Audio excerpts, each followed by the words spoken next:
Welcome again to Study English, IELTS preparation. I'm Margot Politis.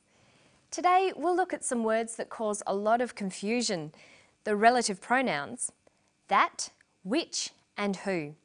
And then we'll do some pronunciation practice. But first, let's listen to some people talk about a very dangerous tourist attraction from Australia's Northern Territory. People have always been fascinated with death. Most of the mysteries that you see on television, the films that you see, involve murder of one kind or another. Crocodiles are one of the last remaining dinosaurs, and the idea of a crocodile coming out of the water and grabbing somebody is absolutely riveting. I read about the death of the German tourist who was taken by a crocodile.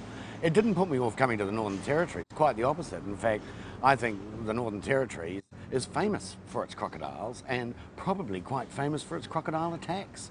And that tourists who come here would like to be or feel as though they were involved in that danger. Tourists want to have a story to take home. And if they can say that they were in the Northern Territory where the German tourist was taken by the croc, then it adds to their own adventure. So he thinks people may actually be attracted to the Northern Territory because of the dangerous crocodiles.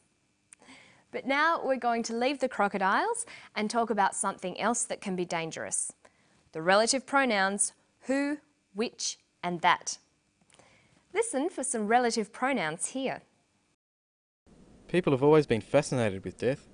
Most of the mysteries that you see on TV, the films that you see, involve murder of one kind or another.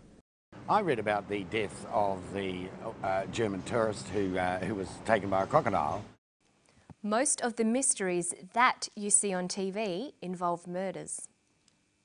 I read about the death of the tourist who was taken by a crocodile. Relative pronouns are used to introduce relative clauses. They give more information about a subject. The subject here is mysteries. The that clause gives us more information about the subject. The mysteries that you see on TV. The tourist is the subject. The who clause gives more information. The tourist who was taken by a crocodile. But how do you choose between who, which or that? Well, the relative pronoun who is only used with people. Which is only used with things. That is usually only used with things as well. Sometimes in informal language it can refer to people, but when you're learning English it's probably best to avoid using that for people. The most difficult thing with these relative pronouns is working out the difference between which and that. As a general rule, we use which when the clause does not affect the meaning of the sentence. A which clause just gives us extra information. It can be left out of a sentence and the sentence still has the same meaning. When which is used in this type of clause, we put commas around it. The hat, comma, which is on the bed, comma, is new. Here, the clause which is on the bed just gives us additional information. We can take it out and the sentence still makes sense. There is only one hat. It's the hat on the bed. We take out the which clause and the important information is still there. The hat is new. Okay, now let's look at that. We use that for clauses that are a crucial part of the sentence. They are actually part of the definition of the subject. The hat that is on the bed is new. Notice that clauses do not use commas because they are a crucial part of the sentence. There are a number of hats this sentence could be referring to, but the sentence is specifically talking about the hat on the bed, so we use that. The that clause cannot be taken out of this sentence. The hat is new. It doesn't make sense here because it doesn't tell us which hat is being discussed. It would take some practice to get used to who, which and that. To sum up, we use that to define the subject. We use which in a clause with commas to add extra information. You will notice which often being used in place of that, especially in spoken language. While not strictly correct, it is very common. The word who is a bit simpler. It's only used when the subject is a person and can be used in both of these types of clauses. Okay, now we're going to do some pronunciation practice. Students learning English often complain that native speakers speak too fast. Well, it's true.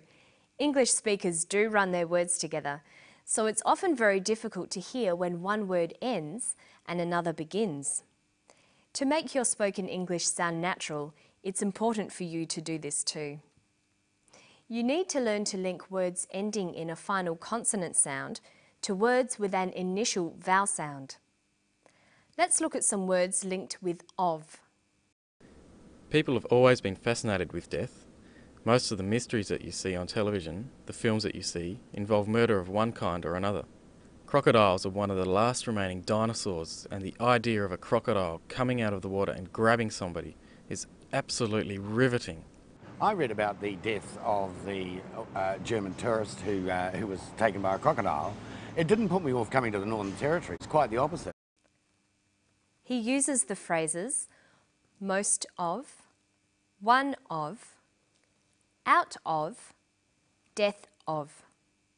But in sentences, these phrases will usually become linked together. Most of, most of. One of, one of. Out of, out of. Death of, death of. Notice that of in these phrases is unstressed. Practice these ones. Many of, many of. Most of, most of. One of, one of. Several of, several of. Listen to the differences when I read these sentences in a natural, conversational way. One of my best friends lives here. One of my best friends lives here. Many of the trees have died.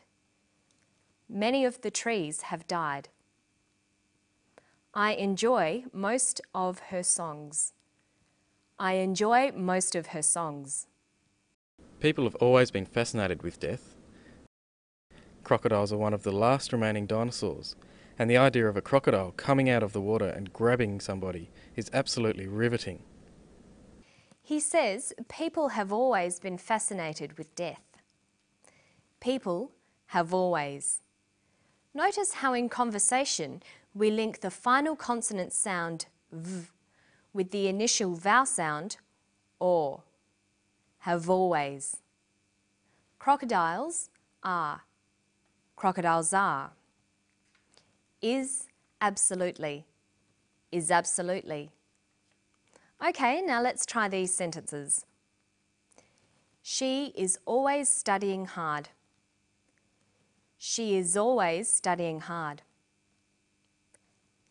They aren't scared by crocodiles. They aren't scared by crocodiles. So make sure you practice words in phrases and sentences. That way you'll get used to linking your words and your spoken English will sound more natural. And don't forget to listen to native speakers as much as you can and try to copy them, even if they do speak fast. And that's all for today. I'll see you next time on Study English. Bye-bye.